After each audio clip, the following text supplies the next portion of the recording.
Hi, everyone. Welcome to another episode of Omni Athlete. You're here because, like us, you believe that sport is a vehicle for elevating global consciousness. But you know that elevating consciousness through sport only matters if it actually helps you to compete at your highest level. We created this show to empower your performance with the wisdom and techniques of the world's highest achieving mind, body, and spirit competitors. Okay, so today's guest is a world champion swimmer, three-time Pan America champion, three-time World University Games champion, former world record holder, and put a definitive exclamation on her swimming career with a gold medal performance as part of the women's 4x100 meter medley relay in the 2000 Olympic Games. Her story as an athlete took her on an incredible 23-year journey that started when she was 5 and included a 12-year period when she was on every national team except the Olympic team on her way to the Sydney Games. Perhaps even more awe-inspiring than the grit and determination it took her to continue pursuing her goal after so many close calls is the self-awareness she developed as an athlete and human being along the way. Accomplishing what so many former professional athletes struggle to do, she translated that self-awareness around what made her a successful athlete into a plan and strategy for building the career and life she wanted when she retired. Now, as a parent, executive, and advocate for kids being in sports the right way, she's brimming with a desire to share and empower more young athletes, coaches, and parents with the critical questions and perspectives that allowed her to succeed. It's my pleasure to introduce to Omni Athlete, BJ Bedford-Miller. Welcome to the show, BJ. Thank you. I'm so excited. Yeah, have a Thank seat. you. Yeah. So, there were a lot of places that I wanted to start as I was doing the research for the interview. But since we were just talking about this a minute ago off camera, I would love to start with competition. Okay. And thinking maybe specifically, so many of us view competition as an external driver. And what has competition meant to you as an athlete? And as you've transitioned out of your career, what does it mean to you now? Interesting. So competition, and I'm in the world of sales. Right. Now, my world is selling software. Yeah. And I've been on a lot of different sales teams and worked often with my managers to try to transform their relationship to competition. One of the companies that I worked at, there was this great guy, his name was Brady. I think he actually lives down in Berthoud, strangely enough. But he always said, look, we need to circle the wagons with the guns pointed out. Yeah, right? interesting. Like, we have enough stuff, we have enough people trying to take us down from the outside that we don't need to start shooting bullets at each other. Yeah. Right? So to me, competition is really, really about the team that you surround yourself with, and the way that you work together to help elevate. I feel like I'm way better if I have a team around me who believes in me and who is putting pressure on me to have my best performance, right? My relay swims were almost always faster than my individual races, even though it's still flat start. But the pressure I put on myself to be better because I had teammates counting on me, right? I just remember at the Olympics, Megan Kwan, now Megan Gentrick, was like, just don't die, right? Because we've been practicing coming in really fast. And if I don't come in at that speed, I could screw up her, right? So I kind of held back a little bit on my first lap so that I could be really fast on my second lap so that could be the way that she knew to go off of my finish, right? So I think competition it can be about a lot of different things, but for me, it's always been about, even in an individual sport, it's always been about the team. So what's interesting, and I'd love for you to share a little bit about that, because I think individual sports, there's a perception sometimes, right? Even so, in a relay, you're part of a team, right? So it's not just you, but there's this perception, I think, with individual sports that there isn't the same level of team camaraderie, right? There isn't that same energy that we're used to associating with bigger team sports, football, basketball, soccer, baseball. So what was that experience like for you? And what was the energy like on a team, where you are both competing individually and with each other? I mean, it is an interesting dynamic, right? Because you are competing for the spot on the relay, right? So I think it's a fine line that you walk. But at the end of the day, you can't control what anybody else does.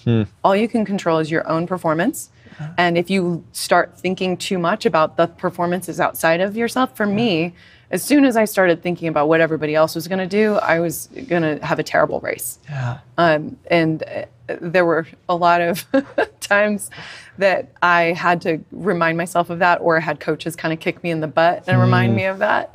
I can think of one specific. Once I was at I believe it was the U.S. Open. I think we were in Charlotte. Yeah. And there was a girl. So 99 times out of 100, I love all of the people. I'm super friendly. Yeah.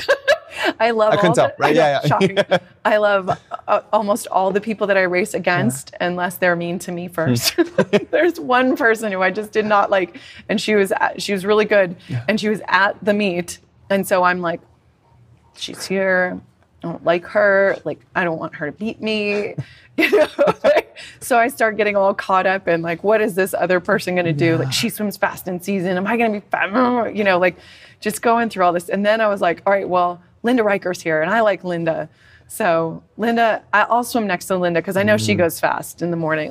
So I was kind of pacing myself off of someone else. So I was way outside of what I could control. When I was in lane 2 because my friend Linda's over there. I was in lane 3 because the person I didn't like was over there. I was all over the place. Yeah.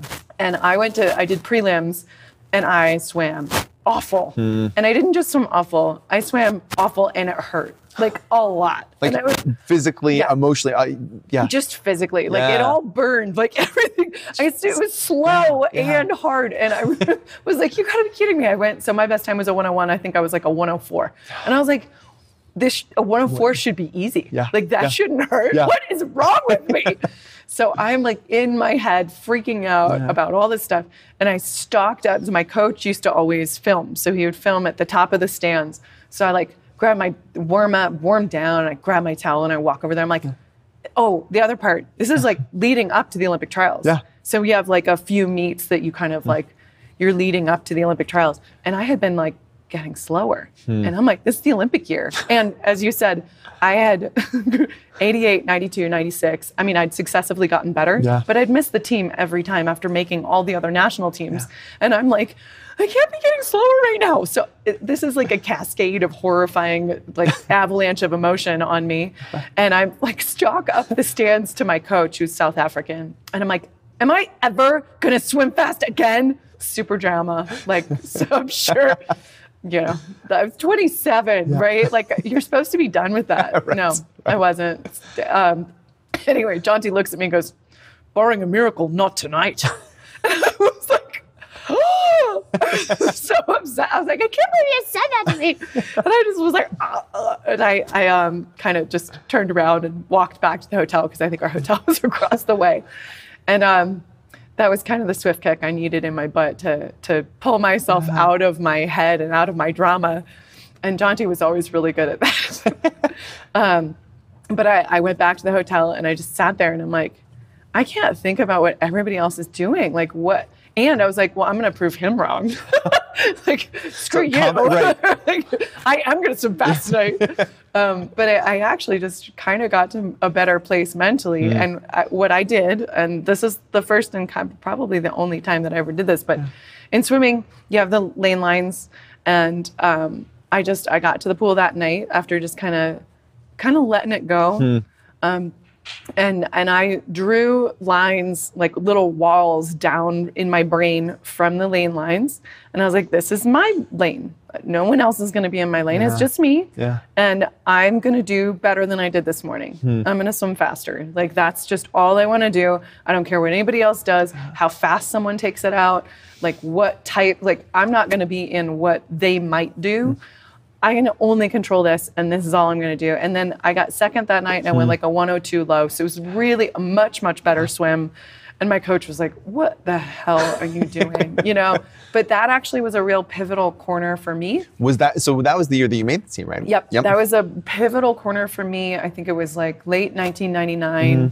And I had been getting slower and slower and slower. My times were going up. I was like, oh.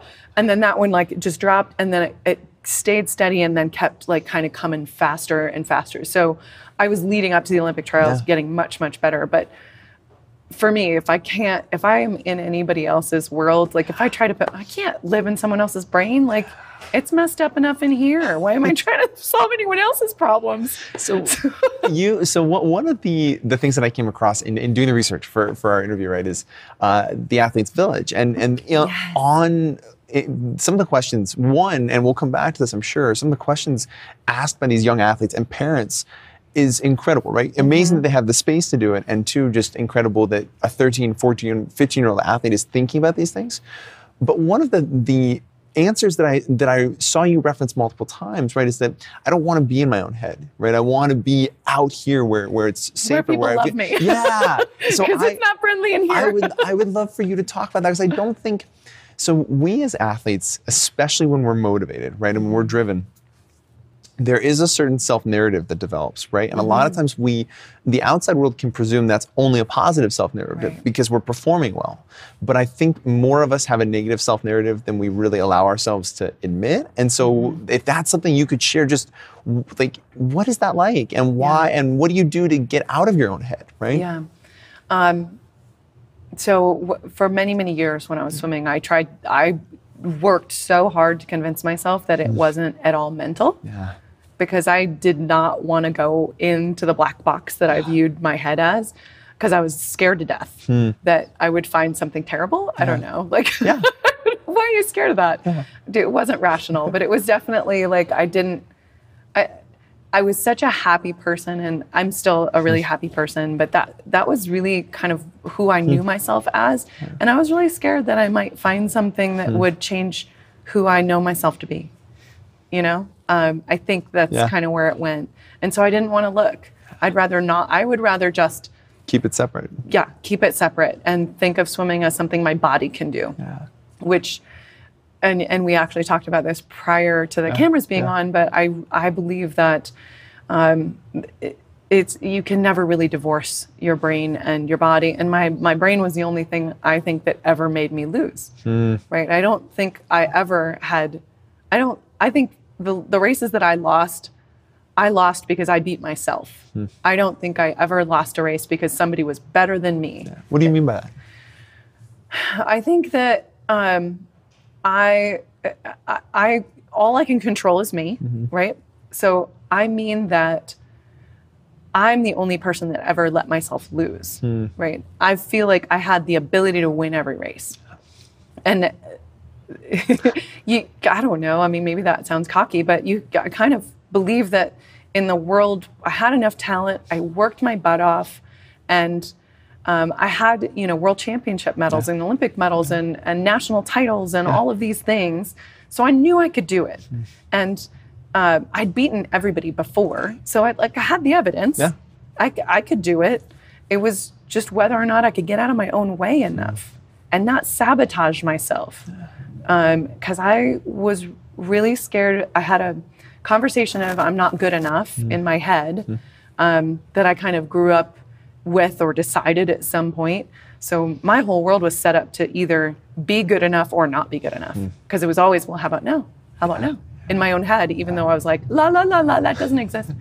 Then kind of doing some soul searching afterward, I realized that was something that had kind of dragged me around for a really long time. And then more and more public stages of, am I good enough? How about now? Yeah. So what was that like post-career, right? Post-Olympics, you have this, you have the moment, right? That so many young athletes dream of having, whether it's Olympics or professional whatever it is, you have that moment where you're standing on the podium, you have that gold medal. What was the feeling of, how about now, after that? And what did you have to do to get that narrative to a place where you could be calm and feel that peace? Yeah, so I definitely have gotten to a place of peace now. I'm 45, and gosh, almost 20 years removed, right, from the Olympics. And I'll tell you, the voice was in my head that says, am I good enough? Was silent for 2 weeks after I won.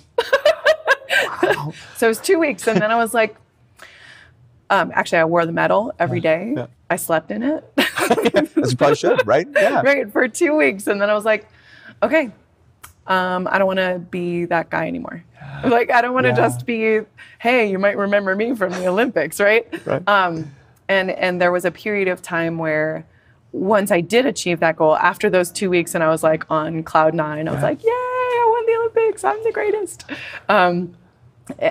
There was this period after that of being like, why do people like me? Do they like me because I went to the Olympics and this is like my 5 seconds? Or are these people who actually care about who I am and not just what I did? And I mean, I can totally relate to how people would react dealing with like real fame. I mean, like I had just a little bitty sip of it and I was like, whoa, this is crazy. And I wasn't even like on the Wheaties box. I'm not Michael Phelps, right? I'm not at that pinnacle. But it was definitely, that's what really kind of started my introspection of because I also thought, you know, I just, if I can just win an Olympic gold medal, my life is going to be different. I'm going to be on the Wheaties box. I'm going to be famous. I'm going to have lots of money. Like, I don't know. And you know it's not rational. I had talked to people who got to the Olympics in '96. My roommate, Christine Quantz, one of my favorite humans on the planet. She actually coaches out at Rose Bowl Aquatics now. Her husband, Jeff Julian, has coached at USC. Like, they're awesome. Some of the nicest people ever. And Christine went to the Olympics in '96. And then my first national team after the Olympics in '96 was, I think, Pan Pacific Games. And Christine and I roomed together. And I was like, but you went. How was it? And she's like, it was the worst meet of my life. And I'm like, but no, it was the Olympics. Like, and she was like, seriously, BJ, it was awful. It was so bad. I was like, so much pressure. Like, she had this terrible experience. And so I knew, like, it didn't have to end with the rainbow and the pot of gold, right? So intellectually, I knew, like, you don't always go there. But I was like, well, but why not me? Like, somebody's going to be a sweetheart. Like, I'm fun.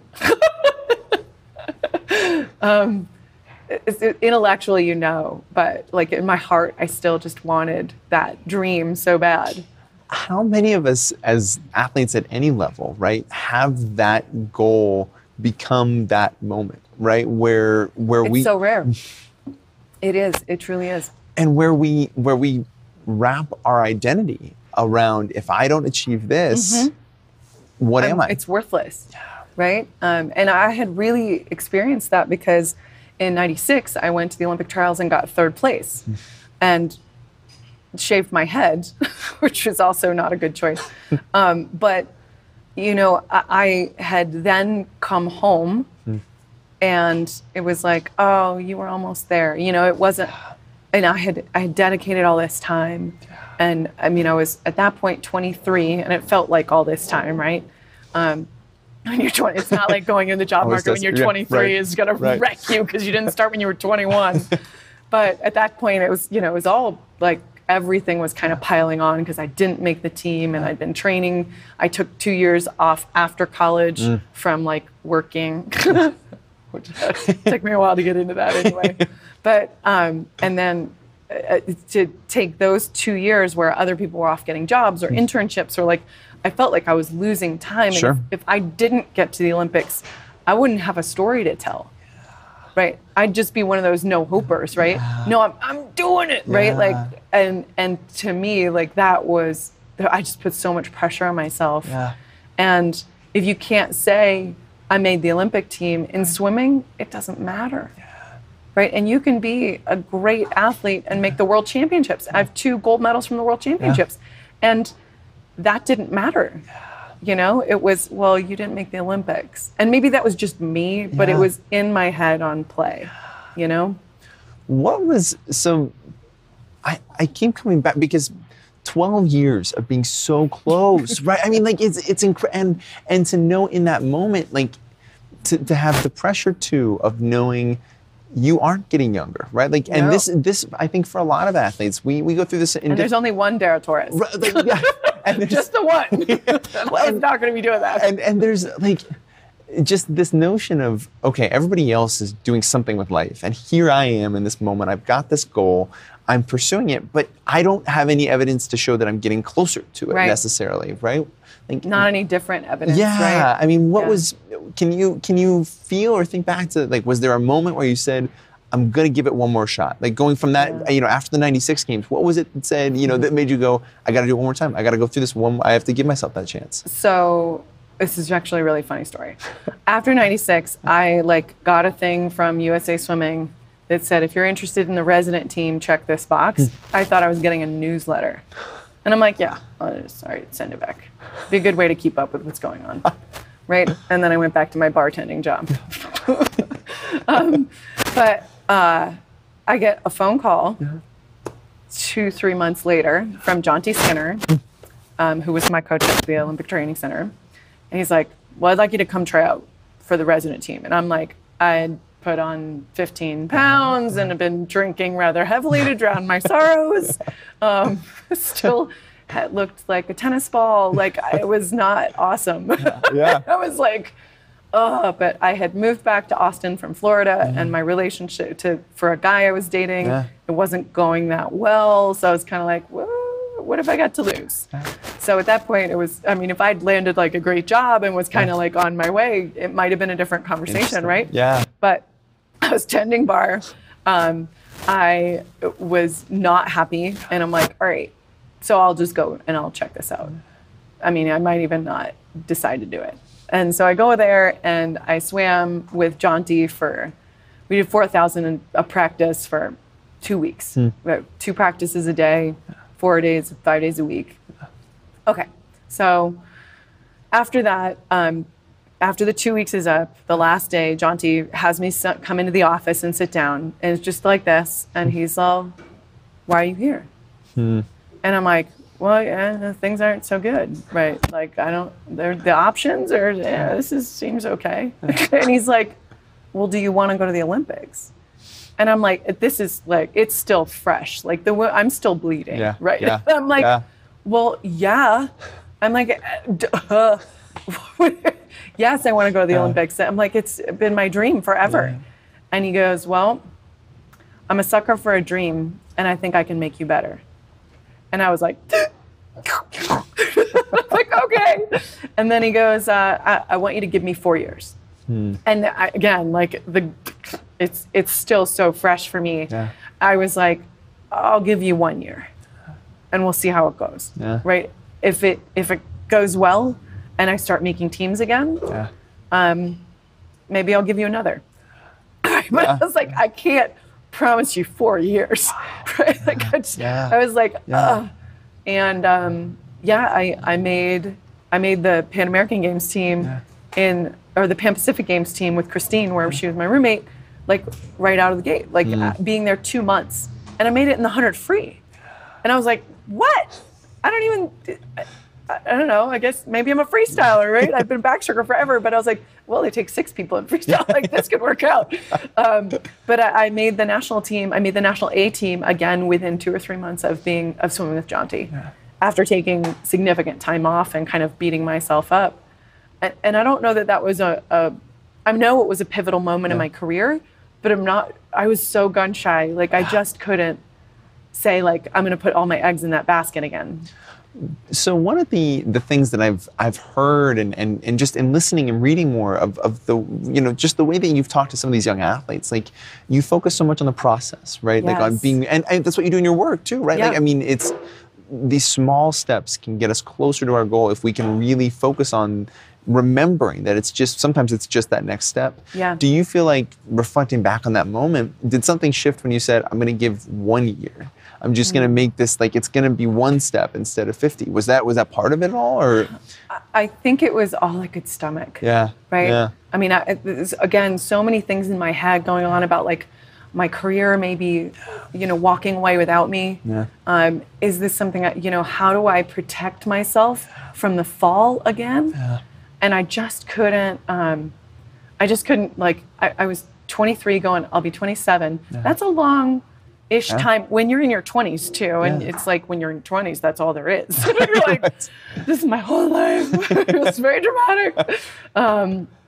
It was, I think, like, now who I am and what I work in, the field I work in, is all about iterative learning and process steps, which I love that I've found myself in this career with agile software development, really, because it does feel so much like sports and around focusing on the process and learning those process steps and refining what you can do. Because in swimming, if you take your hand from this to this, you've changed your capability of pulling water by 5% per stroke, right? So these are the tiniest things, and if you can focus on doing that perfectly every time, because you have, between 20 to 40 practices per lap, right? And then you're doing 200 laps twice a day, or whatever that looks like, right?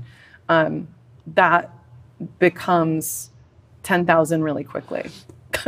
So let's take a left turn, because this is a perfect one of the other pieces that was really powerful, right? Is one of the first conversations we had, right, was about the nature of when we retire as athletes, we step away from our sport, right? What do we do with all of this, 5, 10, 20 years of work we put into honing our craft in this sport, this skill? And what I hear right there, and what I'd love for you to share, is what was that journey like for you, number one, and two, how did you start to see, oh, I did this as an athlete, I can do this here. It's the same thing, or it's the same process, right? Right. And I think I even mentioned this to you. John Stockton wrote this article called "Every Athlete Dies Twice," or something along those lines. Really resonated with me and with so many other. Like, I posted it a couple of times, like on social media, and wrote my own version of it on LinkedIn, I think, and then had current athletes reach out and be like, this is exactly where I am. And it is something that is really, really hard. So for me, I started year round when I was 5. This was a career that I had started when I was 5. I didn't know how I even got in there, right? I don't remember learning how to swim. So it was, I think, especially the younger we start kids in sports, this becomes your identity, and it becomes who you are. And to walk away from that leaves you with such a hollow emptiness that you've got to figure out how to fill with something else. And it also feels really colossal, right? It feels like the things that you've learned. I sit there and go, I'm a swimmer. That is really not a very helpful skill. Like, until the polar ice caps melt and more things are covered in water, I'm not really that valuable, right? Or if we fall off a boat, I don't know, right? Like, my skill set is super specific and not, it's not like I can run fast. That's actually really helpful. But anyway, I sit there and go, I know how to swim like better than almost anybody in the world. And that doesn't help. Right? Like, okay, where do I go from here? Like, walk in with a resume, be like, I'm a really good swimmer. Right? You should hire me. Be like, maybe not. So, and I think it goes back to what you talked about around the process. For me, I really started taking a few steps back and saying, what are the things that I learned? How as an athlete, can you translate the skill sets and the mentality of what it is to be successful as an athlete? How can you translate that into your next iteration, right? Your next life. And I think this is something that athletes struggle with a lot, especially at that moment, because it's a crescendo or a valley, right? You're really just like stopping and starting, and it's like the death of something and the birth of something else. And sometimes it takes a while to birth that new thing. And you sit in the dark and you're like, or at least I really was. So the things that I think we take for granted as athletes, right? Be on time. Easy. Prepare. Like, do the research. These are things we talked about on the Athletes Village. I do a lot of answering of these questions because it was really, really hard for me, and I spent a lot of time thinking about it. Do the research of the company that you're going to go and look, read the 10K. Do you know what a 10K is? Like, I had to go figure out what a 10K was and look at companies have to actually say what their risks are. How are you going to align to those? How are you going to make those a little bit less, even in, a beginning job, but show that you know what those are. And this is just like, I was a student of the sport. And if somebody said, I want you to change the position of your hand from this to this, that was all I thought about. So, okay, focus on doing the things right and learning your new job. Once you have a new job, just focus on learning it, because you're going to start at the bottom, which is also a really hard thing to like wrap your head around. You were here, right? And now you're the best in the world, and nobody cares. Yeah.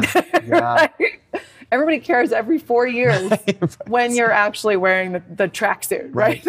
Right. But other than that, everyone was really good in high school. Yeah. Right. It's such we take for granted so many of the principles, right? Yeah. That map from sport. And I think this is, a passion for you too, in the sense that Absolutely. when we think about sport now for kids, right? And I'll say kids, knowing that this applies to college athletes, right? Because we're still kids when we're in college, right? We don't know. What are some of the principles that you maybe wish you had better awareness of at the time, or that you see now and go, this is why sports matter to these young people that are coming up through sport? So I think I think that it's systemic in many ways, and I don't know how to change it because it works. Yeah. And when things work, it's hard to change. You don't want to change it. And when people like it, it's really even harder to change it. Like, I don't think football's going to go away because there are concussions and people die, right? People are shooting themselves because of head injuries, right? It's real. And we're not going to stop because football makes a lot of money and football is the dream, right? Some of these guys get pulled out of the inner city and can create that life for themselves that they would not have, So there's too much in the pot of gold, right? And I think athletics are that way too. Even myself, right? I knew that the pot of gold might just have like dust in it, I had talked to people who said, it was awful. And I'm like, not for me, it won't be, right? So I until we're a country that's not committed to the dream, I don't think things are going to change. Now, that being said, I think sports teach you a myriad of things that are vital to being a normal human, right? To being an effective human and being successful at whatever it is that you try to do. Like, you have to learn how to work with people that you may not like toward a common goal. People on your relay, you may hate them, doesn't matter. Like, they may be awful people, doesn't matter. You still have to come together and beat the other team, right? Circle the wagons, guns pointed out, right? Point the guns at the other guys. So I think there are so much I think athletes learn how to win and lose with grace. Those are tough lessons, right? I didn't always do them that well, right? I had coaches and teammates, be like, don't act that way. Like, you reflect on all of us if you swear after you lose. I did that sometimes. I wasn't always the best role model. I just tried to learn.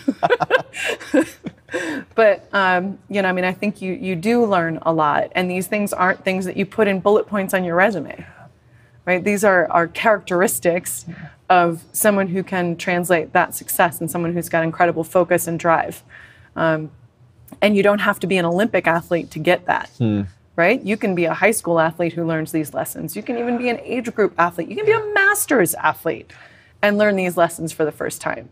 But I think that there's nowhere in the world where you can still get yelled at and learn how to deal with that, which I am a fan. I'm going to say, I am a firm believer in tough love. Sometimes you need it. And that doesn't mean, you get physically beaten, but sometimes you have to learn to navigate different situations.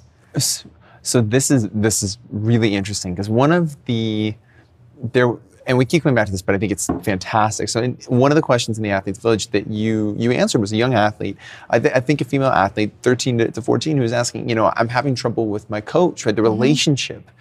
And what comes to mind for me is so many, especially for athletes when we're 13 to 19 to 20, right? Where especially women, like the relational part of sport can be one that we don't know how to navigate, right? We don't have a textbook for. We don't have and coaches more often than not don't get a textbook for. This is how you relate to people. This is how you build those relationships. So what do we do? Know thyself. Right? Have a conversation with yourself. What am I looking for? Am I looking for a dad? Because that's not fair to put someone else in that role. Right? Is that what you're looking for? Are you looking for somebody to hug you and tell you it's going to be okay? Are you looking, what are you, I mean, now you draw the line, right? If someone is physically abusive, if someone is mentally abusive, you may need to take yourself out of that situation. Yeah. But I will also say that sometimes those really hard situations, drawing the line at those physically and mentally abusive situations, sometimes those really hard situations are the ones that make you who you are. And I would almost even say that some of those mentally abusive types of situations, no one's going to mentally abuse you unless you let them. If someone tells you how much you suck, it won't matter if you don't believe them. And that can be hard because you can have coaches who you do believe, right? It's probably toxic and probably get out of there, but dive into your brain a little bit first and ask yourself what you believe and why you believe it.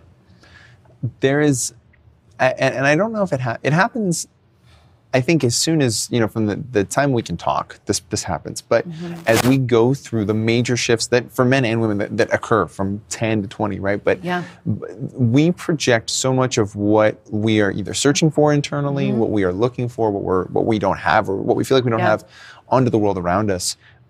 Are there things that we can do, especially young athletes, are there questions like you just said right there, where we can start to ask ourselves, am I hearing what my coach is saying as a coach, or am I hearing him as a parent? Am I hearing him or a teammate? Or as a God, right? Or as like, what is that person? Yeah. So the question, I'm not, my coach and I don't get along or whatever. What are you looking for him to be for you or her, right? What are you looking for? And then once you figure out, and then there's another aspect of it, more context in what's going to make you perform. So ask yourself if it's worth putting up with for a while if you don't have the right relationship, if you're going to get the performance that you want by some sort of an adversarial relationship, and maybe that works for you. It might suck. And then you might want to think, maybe I don't want to be an athlete. I don't know, but you're enrolled in this full-time school called life, and we get to run experiments all the time. Just learn. Just keep your mind open that what is there for me to learn here? And, I definitely had really, really close relationships with my coaches. And I'm not sure that if you had told me hey, your coach is really mean, I'm not sure that I would have had the wisdom to be able to navigate this conversation when I was 15. And I just kind of put all my hopes and dreams pinned to this person who I thought was, just going to get me there. Because I think, as you mentioned, we look for the answers externally, especially in athletics and in sports, which brings me back to the point that I meant to make, and then I got all sidetracked because that's how my brain works. But I think that the systemic way that sports are created and maintained, right, and then it goes back to that football thing, in swimming, and I can't speak to all the sports, but in swimming, if you are really, really good, the world around you contrives to keep you exactly the same and not let you go and experience hardship and not let you go and not let you fail, right? The world around you is building up to help put you on that podium because the nation is now counting on you, right? So it's in the sport's best interest, and indeed in your country's best interest in some cases, that you not change, that you not grow up, that you not have a different approach to it. Now, you may have a different approach that might be better, right, but we just know that this works, and don't change anything.